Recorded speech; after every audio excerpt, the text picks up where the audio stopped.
Have you ever wondered why some words feel like incantations, as if they pierce the veil of time and matter and, in the end, bend reality itself? Why does it seem that some voices awaken fate itself, while others remain unheard in the void?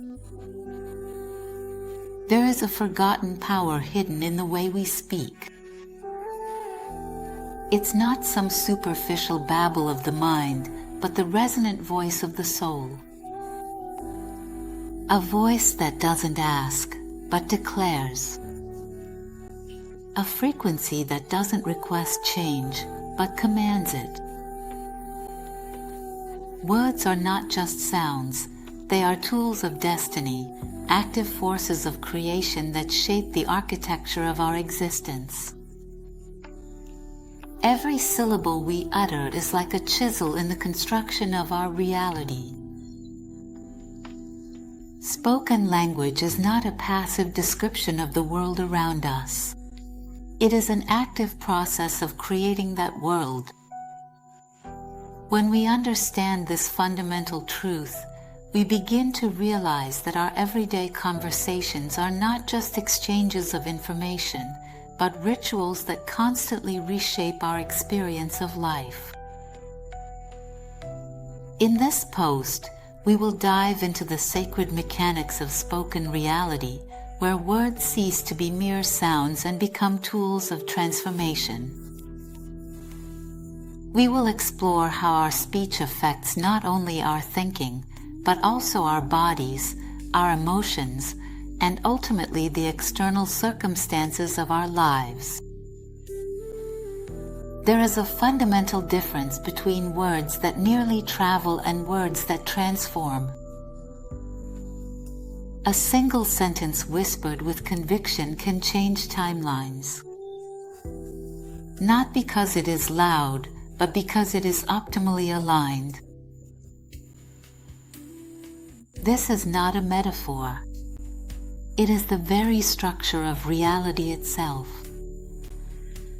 Words do not merely describe the world, they shape it. Most people, however, do not speak, they merely repeat. They repeat their fears, inherited scripts of doubt, and recurring mantras of limitation. And although their mouths move, they create nothing, they only reproduce the past. They do not use language to summon a new future, but to recycle what has already been. And so their life stagnates. Not because it has to, but because the voice that commands them has forgotten its own magic. The power of language does not lie in volume or eloquence. It lives in alignment, in intention, in the resonant certainty of someone who does not speak to wish, but to act. When we speak from depth, from the inner silence where truth resides, our words cut through the quiet like a knife through fog. They leave a trace. They reorganize the atmosphere around us. Imagine that every word you utter lays down an energetic architecture. Each sentence becomes a supporting beam that defines what can and cannot exist in your reality. You are not here just to speak aimlessly. You are here to speak consciously. Don't speak just to be heard, but to build something, and what you construct with your words, you will soon be able to inhabit physically. There is a sacred difference, subtle yet immense, between a voice that hopes and a voice that knows. Hope asks. Declaration moves. Hope reaches out. Declaration anchors. Hope pleads with the unknown. Declaration instructs the known to reveal itself. This is the hidden language of mystics, prophets, and alchemists. They did not speak to impress. They spoke to imprint. Their voice was like a magic wand, their silence a magical book. And when they opened their mouths, they did so with the full resonance of their embodiment. The universe does not respond to indecision. It listens to certainty, not the certainty of the ego, but the certainty of being. The kind of certainty that doesn't shout, but radiates. That doesn't stand out, but enables. That doesn't wait for permission to speak, but remembers it was born to bring worlds to life. Speaking from strength doesn't mean speaking louder. It means speaking from the quiet center where all things originate. When you speak from knowing, not from hope, your words become law. Reality doesn't hesitate, it organizes itself, and that's the turning point when life stops resisting and starts responding. Practically, this means changing the way we phrase our thoughts and desires. Instead of saying, "I hope I can do it," we say, "I am on the path to success." Instead of, "Maybe it will change," we declare, "Change is happening." This shift in language reflects a deeper shift in our relationship to reality. From passive expectation to active co-creation. The body doesn't wait for proof, it listens to the rhythm. Every time you speak with conviction, not just as a performance, but as truth, the body reshapes itself. It starts to reorganize itself around the vibration it hears most often. Not because the outside world has changed, but because you've changed your commanding tone. This is the secret most people overlook. The body doesn't respond directly to the external world, but to the inner resonance that reflects it. Once you say, "I am whole and in harmony with myself," your nervous system might feel uncertain, but if you say it every day, sincerely and from the depths of your heart, your body will start to listen, gradually adapt, your cells will reorganize, and your energy will begin to flow differently. And your breath, posture, and overall presence will align with the vibration of your voice. Your nervous system is not your jailer, it's your scribe. It records the reality that your words provide, and so repetition becomes sacred. Not robotic, but ritualistic. Not forced, but transformative. Every repeated sentence is a signal, and the subconscious, ancient, neutral, and infinitely obedient, does not ask whether the sentence is true in your world. Scientific research confirms that our thoughts and words have a measurable effect on our bodies. Positive affirmations can lower levels of stress hormones, improve immune function, and even influence gene expression. Each of us repeatedly talks about ourselves in a certain way. Our body begins to embody this reality at the cellular level.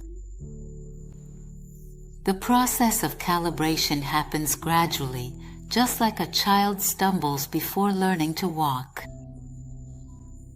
Your speech might tremble before it tunes in properly. But you keep speaking. Keep declaring, not so the world can hear, but so your being remembers. You're not trying to convince yourself. You are calibrating yourself and tuning the instrument of your own existence. Every complaint is a hidden ritual. It comes disguised as honesty, as a vent, as just being real. But beneath its casual mask, it carries the frequency of contraction. A complaint isn't neutral, it's an amplifying spell. Every time you talk about something that's broken, delayed, or missing, you're not just describing the present, you're projecting the past into your future. And you need to be very careful about that. Words are energy, and once spoken, that energy doesn't disappear, it takes root. So when you say, "Nothing ever works out for me," you're not just expressing a thought. You're instructing your subconscious to create more of the same. You're giving your nervous system permission to repeat that story as if it were a law. Even if your heart longs for change, your voice may still remain loyal to the patterns you want to leave behind. And that's a contradiction.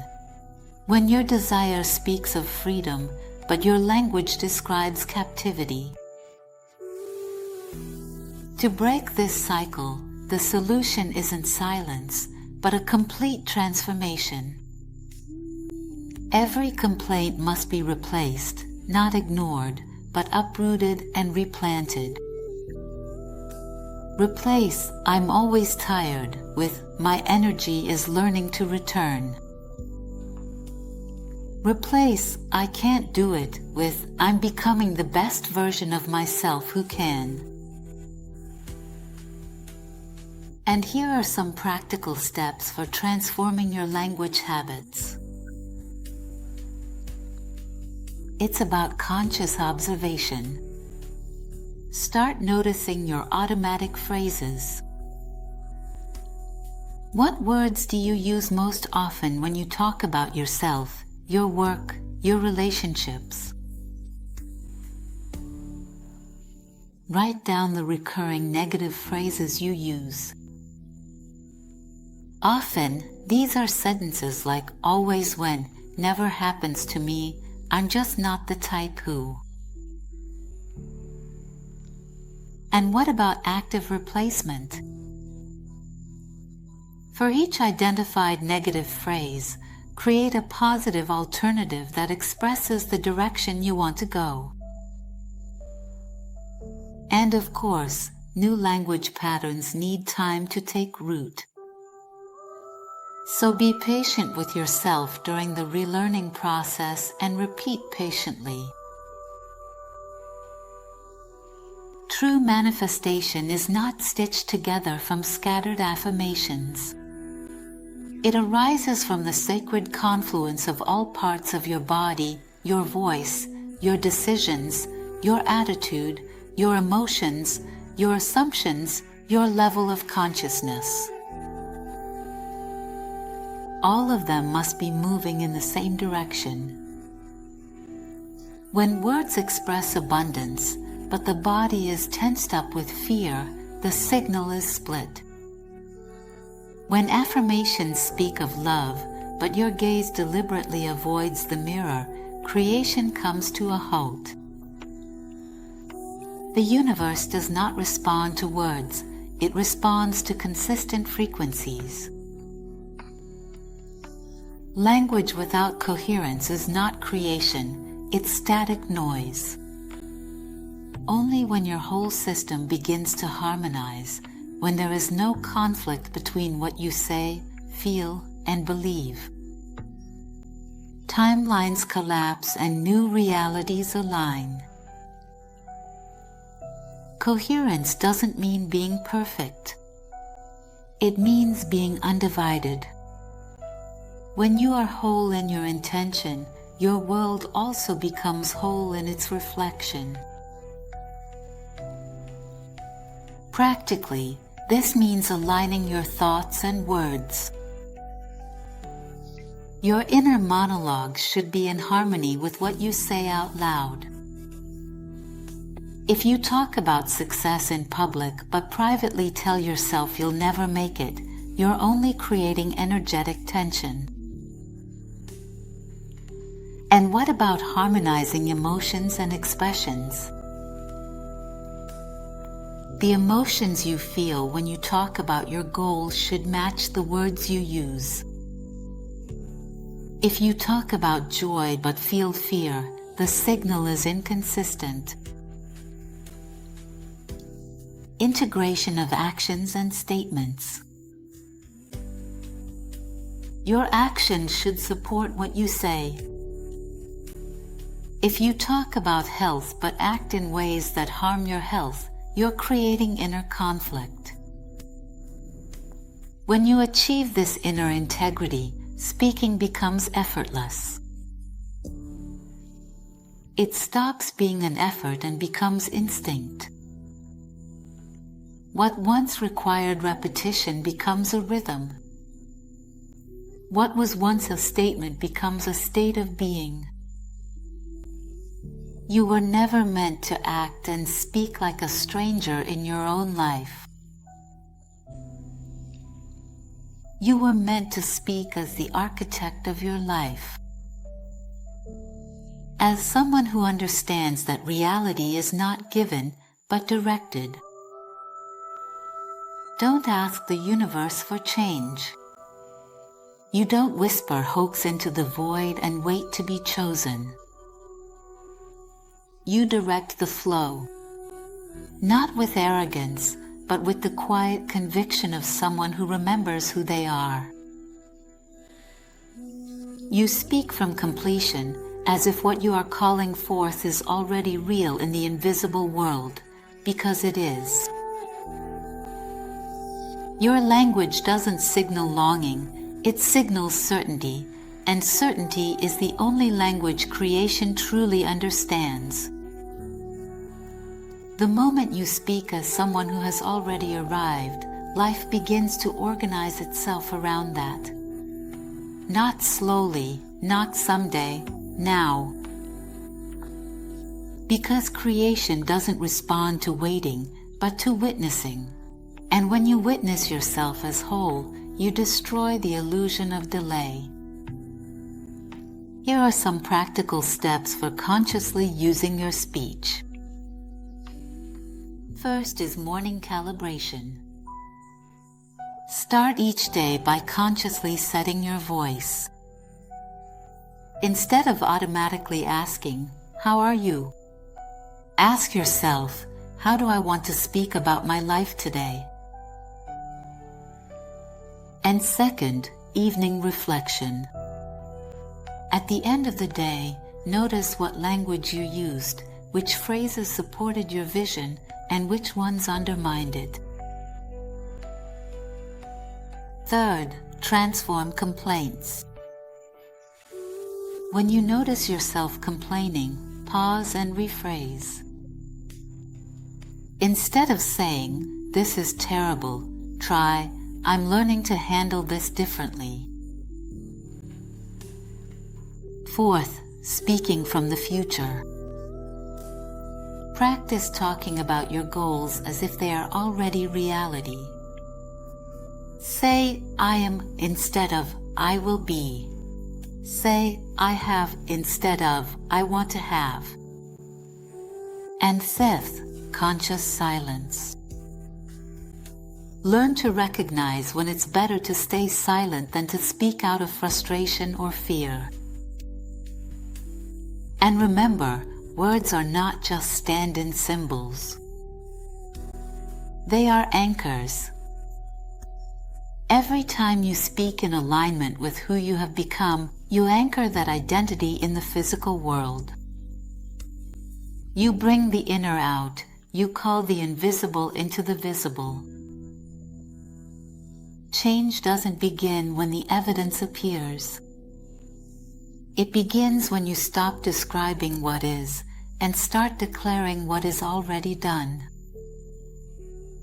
When you do this without contradiction, without excuses, without hesitation, reality shifts, timelines bend, doors open.